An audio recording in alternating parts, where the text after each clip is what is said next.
Albritton, and for my You Do It assignment, I ran across a picture that I thought really, really stood out for resist being known.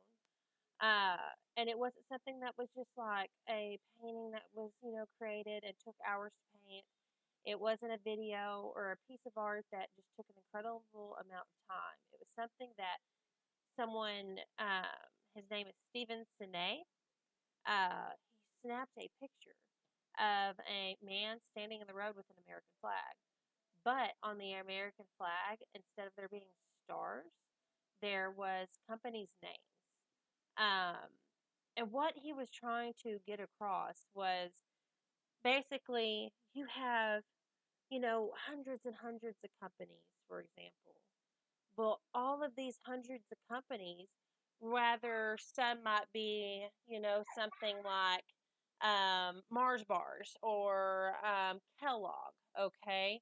It's all owned, all these hundreds of companies are owned by like 10 companies total. So really, we think we're getting a variety of 100 companies, but it's really all coming from the one company that could own that many.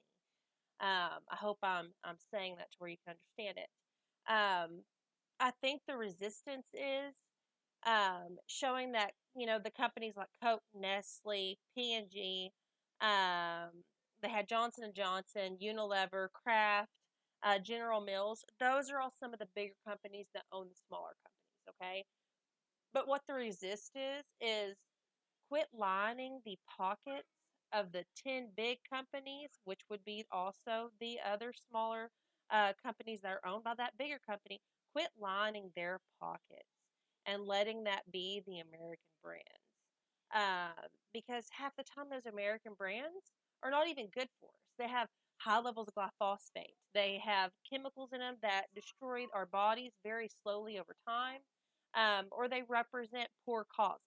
Okay, um, so it's saying like this is what is running America, and it's these companies, and the resistance is staying away from these companies.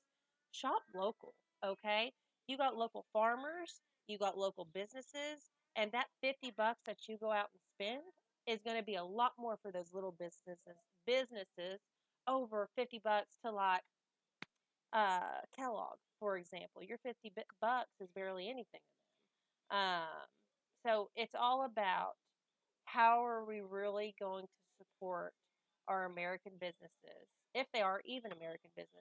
We have some businesses over here that we think when we go in and we shop it, that it can be, for example, with no discrimination, it could be Chinese based, or it could be, Japan.